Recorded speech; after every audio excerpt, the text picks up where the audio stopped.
जी अस्सलाम वालेकुम दोस्तों। तुर्की के कैपिटल अंकरा से आप तमाम लोगों को खुश आमदीद है जी। Welcome to Z Turkish.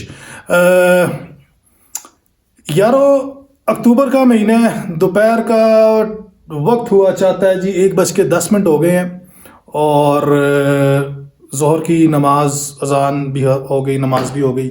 तो तभी मेरे ज़हन में ख्याल आया, यार एक छोटा सा व्लॉग बनता है यहाँ पे अपने जो मेरे तमाम देखने वाले हैं उनको मैंने एक चीज़ बतानी है। वो चीज़ ये है जी कि मैं फ़र्स्ट टाइम जब तुर्की में आया था, दैट वाज 2014। बड़ा जवान यंग बड़ंग वारागर टाइप सा था। मैं थोड़ा सा ज़रा काम डाउन हो गया हूँ। आप देख रहे हैं कि मेरे ज़रा बुजुर्गी आ गई है, तो बारी बार आई है, अंदर नहीं आई। तो खैर, तुर्की की तमाम मस्जिदों में, जिन मस्जिदों में मैं गया हूँ, इस्तांबुल, अंकारा, कोनिया, ब्ला ब्ला ब्ला ब्ला, सेक्ट्रा सेक्ट्रा सेक्ट्रा, जितने भी शहरों में गया हूँ, जितनी भी मस्जिदें मैंने देखी हैं, एक चीज़ जो मैंने नोट की है, वो पहले नहीं मुझे पता था, अभी आके मुझे वो उसका थोड़ा सा मतलब, अब मैंने ज़रा गौर करना शुरू किया, तो मैंने देखा कि यार हर मस्जिद की मेहराब के ऊपर एक आयत लिखी होती है। तो पहले तो मैं समझता था कि बस आयत लिखी हुई है, लेकिन मैंने नोट किया कि ये हर मेहराब के ऊपर एक ही आयत है, सेम आयत तुर्की की हर मस्जिद की, जितनी मस्जिदों में मैं गया हूँ इन तमाम शहरों की, और बहुत सारे शहर हैं जहाँ पे गया हूँ, हर मस्जिद की मेहराब के ऊपर ये आयत लिखी हुई है। तो गौर किया, कुछ ज़रा गौर से पढ़ने की कोशिश की, कुछ इल्म वालों से ज़रा पूछा, जनाब ये कौन सी आयत है, पता किया, आके उसका कुरान पाक में तर्जमा देखा। उसका मैं आपको रेफरेंस भी बताऊंगा और मैं आपको वो आयत भी बताऊंगा, उसका तर्जमा भी बताऊंगा वो कौन सी आयत है। उससे पहले मैंने आपको दो मस्जिदें दिखानी हैं, मस्जिदों की मेहराब दिखानी है। ये दोनों मस्जिदें मेरे घर के आसपास हैं, 5 से 7 मिनट की ये वॉकिंग है। और एक का नाम है डिकमैन जामी। डिकमैन, मैं जिस अंकरा के नेबरहुड में रहता हूँ उसका नाम है डिकमैन, चंकाया के इलाके का डिकमैन नेबरहुड। तो ये मेन रोड पे मस्जिद है डिकमैन जामी। मैं अक्सर यहाँ पे शाम को बड़ा मज़ा आता है, उन्होंने बड़े ग्लोब श्लोब से लगाए हुए हैं और बड़ा सुकून, बड़ी पुरसुकून और मज़े वाली मस्जिद है।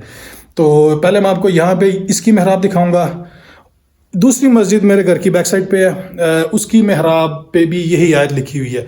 तो मैं आपको ये दोनों मस्जिदें पहले दिखाऊंगा और आपको ये आयत दिखाऊंगा। अगर आपको क्लिप्स देखते हुए समझ आए, well and good. If not, आपने ये वीडियो एंड तक देखनी है। मैं आपको इसका रेफरेंस भी दूंगा, आयत भी बताऊंगा और तर्जमा भी बताऊंगा। तो चलें जी, डिकमैन जामी एंड अनदर मस्जिद, मुझे उसका नाम नहीं आ रहा, मेरे घर की बैक साइड पे है, लेकिन मैं आपको नाम भी जाके दिखाता हूँ। चलें जी।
जब भी इस मस्जिद में आता हूँ कोशिश करता हूँ कि वज़ू इसी जगह पे करूँ।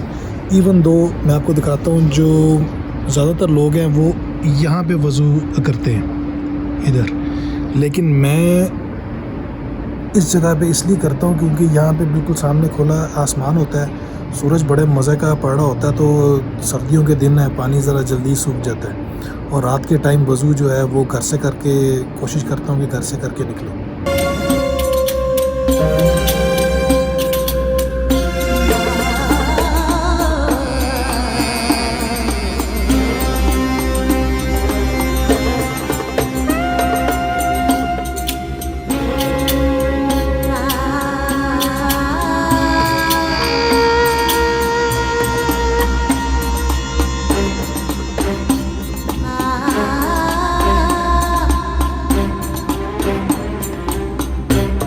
दोस्तों ये लिखा हुआ है लुत्फ़न जामी एचरसिंदे कोनशमा यूनिस। इसका मतलब है कि मेहरबानी करके मस्जिद के अंदर बातें ना करें।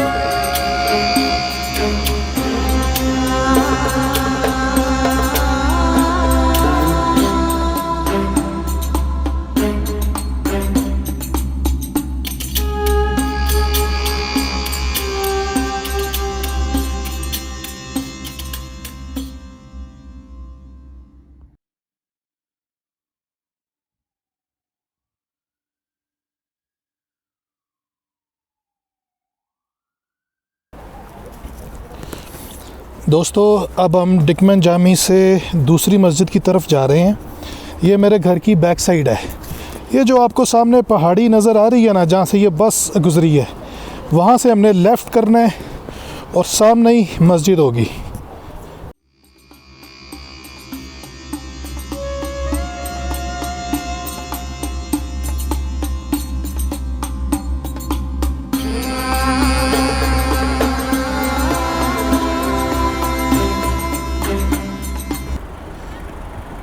दोस्तों इस मस्जिद का नाम है रिफ़त बोरेकची जामी। अंदर चलते हैं।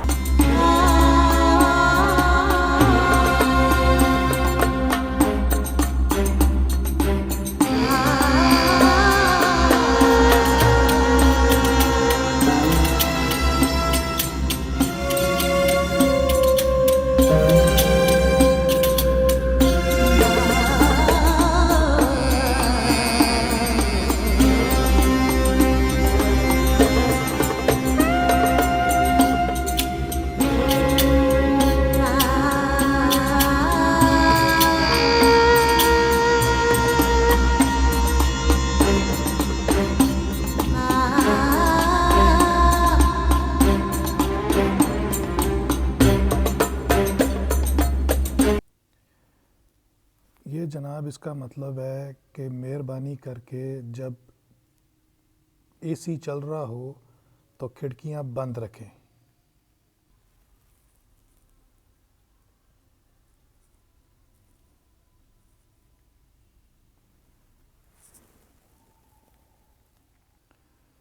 ये वही आयत लिखी हुई है जो मैंने आपको पहली मस्जिद में दिखाई है, और ये तुर्की की तकरीबन हर मस्जिद की मेहराब के ऊपर यही आयत लिखी हुई है।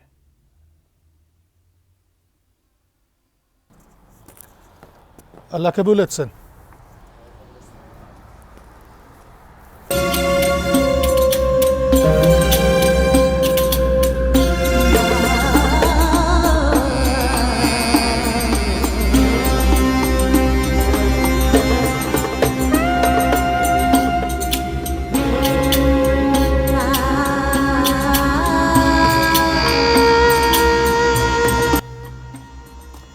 ये मस्जिद की बैक साइड पे एक छोटा सा इन्होंने बेंचेस लगाए हुए हैं यहाँ पे भी, और बीच में एक फव्वारा है। फव्वारे को तो मैंने कभी चलते हुए नहीं देखा, लेकिन यहाँ पे अक्सर लोग जो हैं वो शाम को दोपहर को बैठे होते हैं। और इस मस्जिद की बिल्कुल बैक साइड पे यहाँ पे सैटरडे मार्केट लगती है, जिसको हम पाकिस्तान में अमूमी ज़ुबान में इतवार बाज़ार कहते हैं। तो अक्सर लोग यहाँ से सामान लेके तो इधर आके बैठते हैं। समटाइम्स मैंने यहाँ पे लोगों को पिकनिक करते हुए भी ये देखा है। तो ये सब मस्जिद का ही हिस्सा है जी। फ्रेंड्स, आपको पता चला ये कौन सी आयत है? मैं आपको बताता हूँ, अगर आपको पता नहीं चला, मुझे भी शुरू नहीं पता चला था, मैंने भी काफ़ी मतलब बार बार आके देख के सोच के गौर कर के फिर मुझे पता चला। ये पहले मैंने उसकी आयत मतलब अरबी ही ढूंढी, फिर वो अरबी ढूंढ के फिर मैंने उस पर रिसर्च की कि ये कौन सी आयत है। तो ये जनाब आयत है। उससे पहले अगर आपने ये चैनल अभी तक सब्सक्राइब नहीं किया तो please do so. like I said before, this is my life's ongoing story in Turkey. तो यूरोप में अपनी ज़िंदगी का बहुत बड़ा हिस्सा गुजारने के बाद I have moved to Turkey, and this channel Z Turkish is all about my ongoing life story in Turkey and in general. तो ये आयत है जी, फवल्ली वजहिका शतरुल मस्जिदुल हराम। ये सूरा बकरा की, अगर मेरे से कोई अराब की कोई ये कमी बेशी हो गई है तो अल्लाह ताला से एडवांस में माफ़ी, क्योंकि मेरे सामने कुरान पाक नहीं है। तो लेकिन ये जो आयत है ये सूरा बकरा की 149th आयत है, जिसके अंदर अल्लाह ताला ने ये फरमाया था। ये उस आयत का हिस्सा है एक। ये पूरी आयत तो बड़ी है, लेकिन जो ये मेहराबों के ऊपर है उसका मतलब सिर्फ इतना है कि आप जहाँ पे भी हों अपना रुख मस्जिदुल हराम की तरफ कर लें। तो ये तुर्की की हर मस्जिद के अंदर, हर मस्जिद की मेहराब के ऊपर ये आयत का ये हिस्सा लगा हुआ है। और उम्मीद करता हूँ जी आपको ये व्लॉग पसंद आया होगा। अगर पसंद आ गया तो अगेन सब्सक्राइब कर दें, अगर नहीं आया फिर भी सब्सक्राइब कर दें मेरे कहने पे। तो मस्जिद की बैक साइड पे हूँ जी मैं, बस अब बड़ा मज़ा आ रहा है, बड़े सुकून से बैठा हुआ हूँ। तो मैं अभी बैठता हूँ। तो आप जनाब बेल का आइकॉन, सब्सक्राइब, सारे बटन दबा दें। मैं कहता हूँ आपने कोई बटन नहीं छोड़ना, वो आपके आसपास जितने बटन आ रहे हैं ना सब दबा दें। तो मैं आपसे मुलाकात करूँगा जी इंशाल्लाह नेक्स्ट व्लॉग में बहुत जल्दी। अपनी दुआओं में याद रखिएगा और अपना ख्याल रखिएगा। अल्लाह हाफ़िज़।